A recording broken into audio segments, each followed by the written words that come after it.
Yo, how's it going, everyone? Quick little video today here. We're gonna be talking about why fighters specifically should lift. So for those of you that don't know, one of the main reasons why I got into lifting, into fitness, into just overall strength and conditioning and any form of physical endeavor is to actually enhance my ability to excuse me, man, I have like atelectasis. My lungs have just collapsed. Anyway, I got into lifting basically to assist my performance within a fight. I've competed in Muay Thai specifically. I've done a couple matches, so I know, I have a little bit of experience when it comes to fighting. By no means am I like some kind of like crazy experienced fighter. By no means am I an expert. This is all just my experience, my opinion sort of kind of video. So I'm kind of giving you guys reasons why fighters should lift, and so you guys can apply that into your own training if you are a fighter, or if you're an athlete in general. I do believe like that you should be lifting, even if it's something as simple as like cross country. You can benefit from lifting no matter what. So before I start getting into the general like discussion about lifting and fighting, I'm gonna go ahead and say this right off the bat for those of you who do compete in fighting. Lifting does not equal fighting, okay? So if you can deadlift 500 pounds, you can probably pick someone up and throw them, but you're not going to be able to defeat someone who's of a similar weight, who's trained in fighting, unless, I don't know, man, like anything can happen. But like, I'm just saying, like, lifting does not correlate with fighting. So I'm not saying that for the fighting elitists to go on people's pages and be like, oh, like I always see like these like this like sort of like this like clash of fighters and lifters, and I just never understood it. Like, the two should be they're both tools that you can use for your fight training. You should be lifting to enhance that. I don't know why it's a sort of like a competition, like, oh, you bench but I can fight. Like, it doesn't fucking matter. Do both, you know what I mean? So little disclaimer there. And yeah, so back to what I was saying. So yeah, lifting doesn't make you better at fighting without focusing on your fight training. So what I'm saying by that is, let's say you're going to the gym 6 days a week, and because you're going to the gym 6 days a week, you can only go to your boxing. Let's say you do boxing. You can only box 3 days a week. Well, if you're trying to be better at lifting, then that's a good model, right? But if you're trying to be good at fighting, then why are you going to boxing 3 days a week and lifting 6 days a week? Shouldn't it be the other way around? If anything, you should be training boxing 6 days a week and then supplementing it with weightlifting. And that is all weightlifting really is for fighters, guys. It's supplementation. And of course, you can be a dual sport athlete. I know there's like some people who do jiu-jitsu and they're powerlifters, right? You can be a dual sport athlete. I'm not saying you can't, but what I am saying is if you are a fighter and you are trying to get good at fighting specifically, and that is what you care about, only that. Lifting is not going to make you better at fighting. It can help it if it's supplemented. It'll make you better if you supplement it. That's a better way to say it, okay? So think of lifting as your supplement for your fight training. So if you're training, fighting 6 days a week, you should be lifting 2 to 3 times a week, just like as like a little reference model. Of course, you could do more if you want to be a dual sport athlete. That's up to you. So yeah, we already discussed this. I don't understand this weird rivalry. Like, I saw a TikTok the other day that I just thought was freaking like bizarre, dude. It was like some guy punching a heavy bag, and he was like, "Oh wow, anyone can deadlift 5 plates. Just eat like a pig and shit like that." And he honestly had like shit technique too on top of that. It was kind of epic. But I just like never understood like this like whole dilemma. Like, oh, you can lift, I can fight. Like, bro, who the fuck cares? Just shut up and do what you like to do. If you like to lift, be proud of lifting, right? Talk about lifting. But also don't go up to a fighter and be like, oh, well, you can do that. Well, I can deadlift 5 plates. Like, because at the end of the day, bro, he's not training to deadlift 5 plates. He's training to fight. And it goes vice versa. If you're a fighter and you see a guy who's benching 3 plates, you go up to him, hey, dude, I could, like you guys get into a little talking, like, yeah, well, I fight. That's what I do for my work and shit like that. And you start, like, trying to, like, push that on him. Again, he is training to lift weights. He is not training to fight. You guys need to understand this, okay? For all of you who might be watching this video that have this weird schizophrenia mindset, stop it. It's annoying, okay? It's annoying. Anyway, let's get into the actual meat and potatoes of this. I'm going to be describing fundamentals of lifting for fighters, how you should lift, what type of lifting you should do, all this great stuff, my friends. Okay, so let's just jump right into it. Okay, let me describe something really quickly. There's a difference between lifting off camp and lifting in camp. So if you guys have competed in martial arts competitions, specifically boxing, MMA, Muay Thai, kickboxing, whatever it may be, these sports, usually you enter a fight camp. It's usually traditionally what people do. I never really understood it. I think you should be constantly fit year round, but I do understand it in the sense that what I'm about to talk about.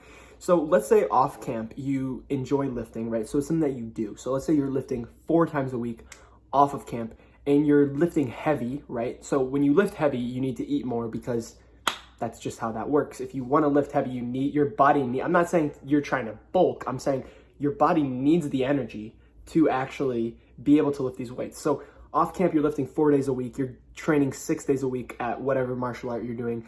And you're doing this, right? And you're lifting heavy. Maybe you're trying to put on some size. Maybe you're trying to put on some like strength. All these things, we're chasing PRs and stuff like that. That's cool off camp. When you enter a fight camp, usually the ones that I've participated in are 6 weeks. You have to reel back on this energy in the gym.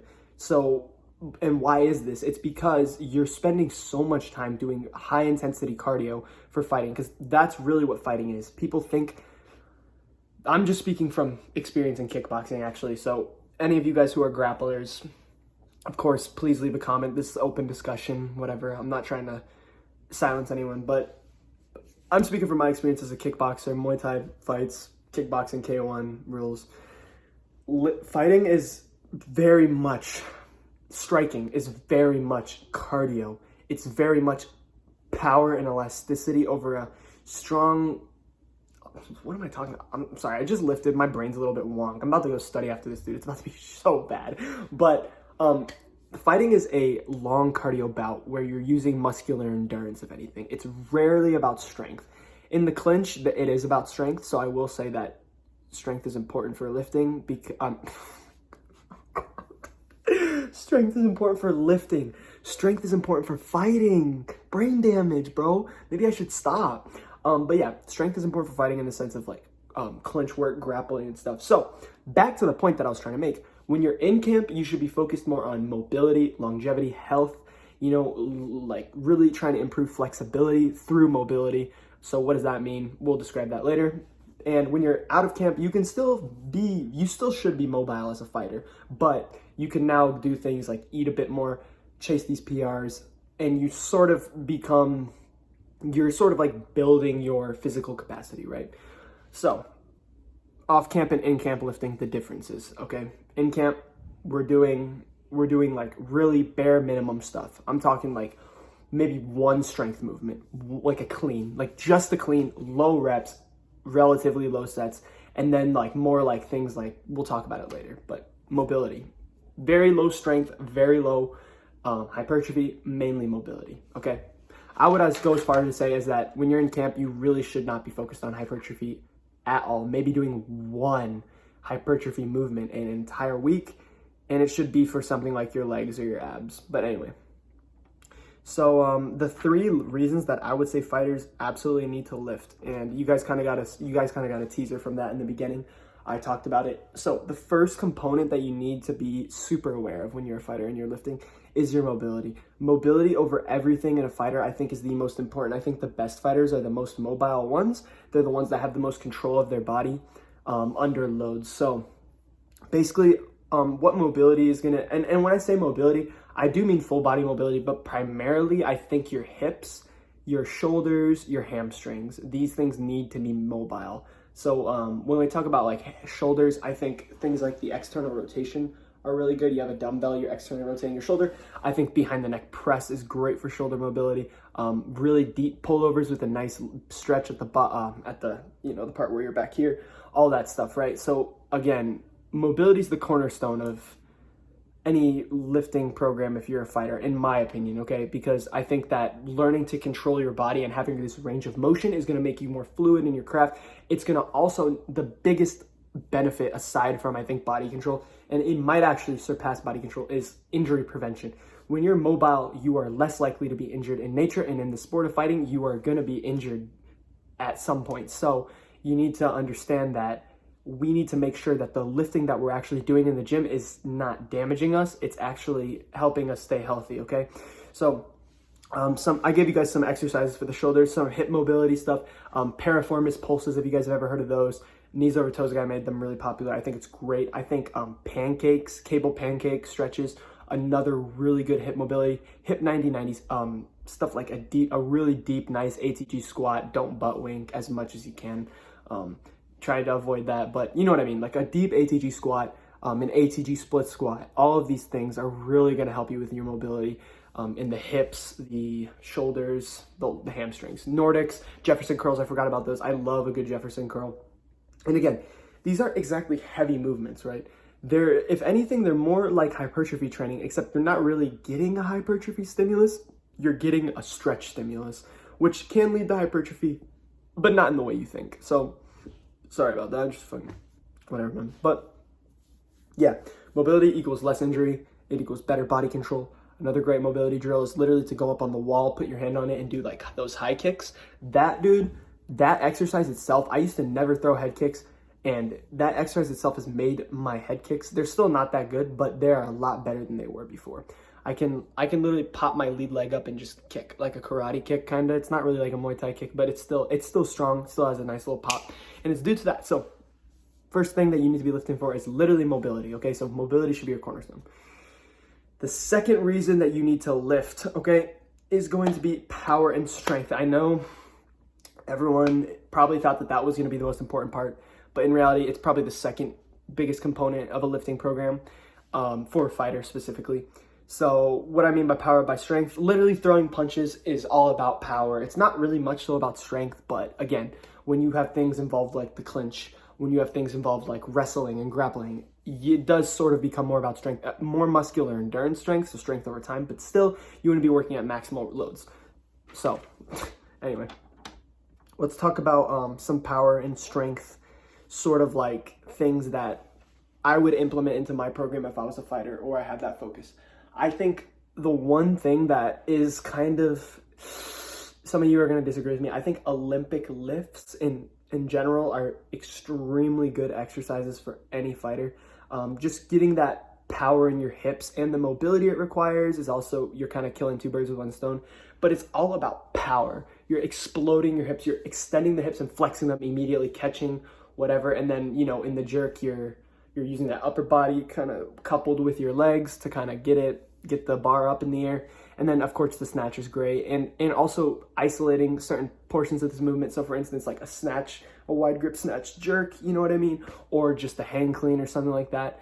But again, you guys remember, you're a fighter, you're not an Olympic weightlifter. So try to keep fighting still as the cornerstone of your training. Again, you're not going to be as strong as dudes who focus on Olympic weightlifting. It's only in nature, because let's take like a football athlete, right?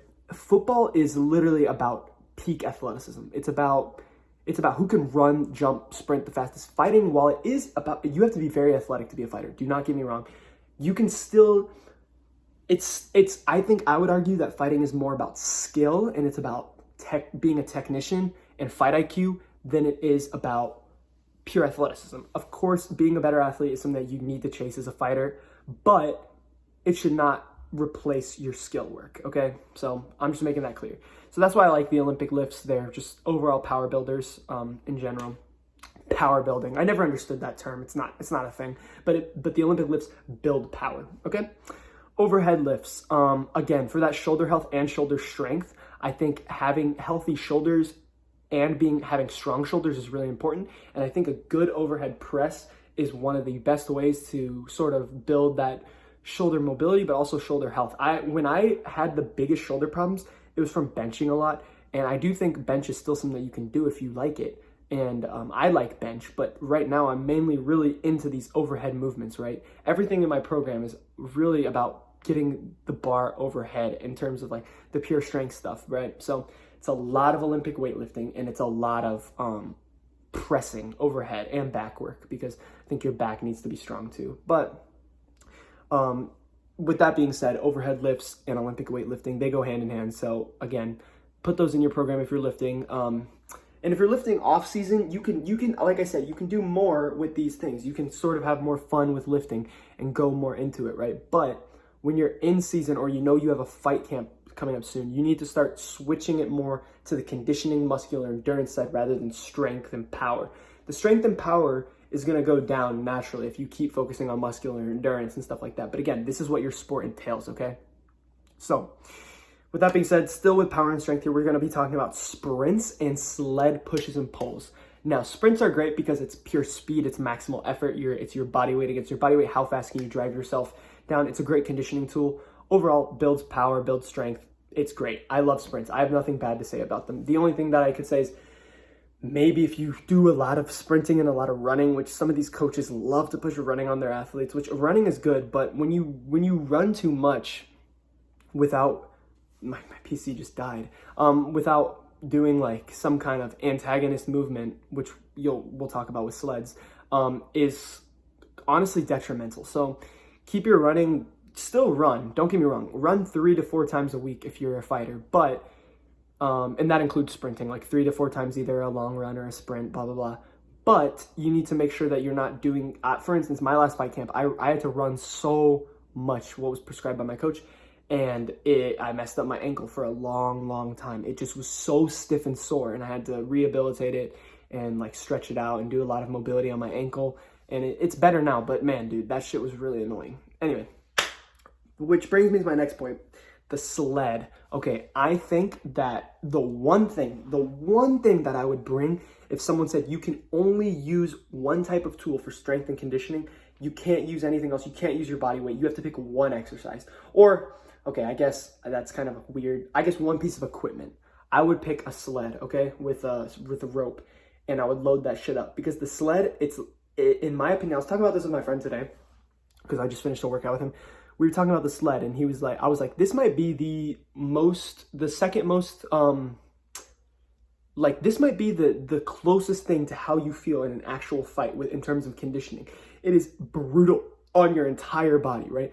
Especially when you're pushing and pulling, it's brutal on your entire body. It's one of the most terrible feelings you'll ever feel. Your legs get really pumped and sore. They get really tired. You feel like you're gonna fall down. You're breathing really heavy, and it's just overall a great movement. And on top of that, if you're doing sled drags, which means you have the rope around your waist and you're running backwards, it also gives you, if you guys don't know this, really good knee health, because you're flushing blood in that antagonizing motion, right? We normally run. This is a whole like knees over toes thing, blah, blah, blah. When you do a movement backwards, right, it can help, rehabilitate the muscle in other ways. So when you're flushing blood into that knee from doing those backwards motions, right, from all the squats that we do, all the running that we do, we're reversing that now. It actually really helps with knee health. So you're killing 2 birds with 1 stone. You're getting something that's going to help with not only knee health, but knee mobility too, because if you have healthy knees, they're probably mobile to a degree, and you're getting an insane conditioning tool. And sled is the cornerstone, man. If you're a fighter and you are going to create a program, implement the sled. Please, you will not regret it. It's going to make you strong in its own way, and it's also going to make you very endurant. Okay, and heavy ATG squats, which I talked about. And again, if you can lift anything from this position, it doesn't matter if it's front or back rack. If you can lift anything from an ATG position up, you're in good shape. You're in good shape, okay? Now, let's talk about the last thing, which you guys are going to be extremely upset with me for, because it is hypertrophy. Before you click off the video and dislike me and hate me, listen, hypertrophy, my friends, is something that fighters need to focus on. It doesn't mean that you need to chase aesthetics, right? It doesn't mean you need to be like Zizbra. If you like that, of course, do it, you know what I mean? But just understand it's pretty counterproductive. It's not counterproductive, but it's not helping you. It's like junk training. But it'll make you more it'll make you bigger, it'll make you look better. So if you like that, do it, right? But hypertrophy is important for fighting because it's literally a shield. It's body armor per se, right? And if you hypertrophy your neck, or you work your neck, it's also going to help with concussive force and stuff like that, getting hit in the face.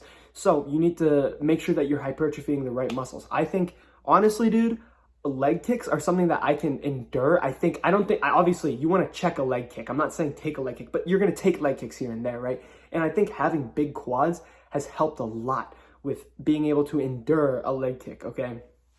So I think you should hypertrophy your quads. I think you should also you're by nature, you're going to hypertrophy your back from doing a bunch of pull-ups and stuff like that, all these things. I also think you need to hypertrophy your core all around. You need to hypertrophy your core because your core is it's, again, people are going to be punching you in the stomach. And if someone gets a good liver shot on you, you're probably going to go down no matter how strong, how thick your core is. But again, it's not going to hurt to be able to take shots to the core and absorb those, right? So I would recommend, hypertrophying your abs and stuff like that. And overall, just hypertrophying your body. You want to be more durable. You want to be more sturdy. You want to be more resistant to force coming in at you. Okay, so I hope you guys all enjoyed the reasons why fighters should lift. I finished all my notes here. Let me know, of course, what you guys think in the comments. This was more of a training discussion, right? More videos to come. Take care. Have a good time.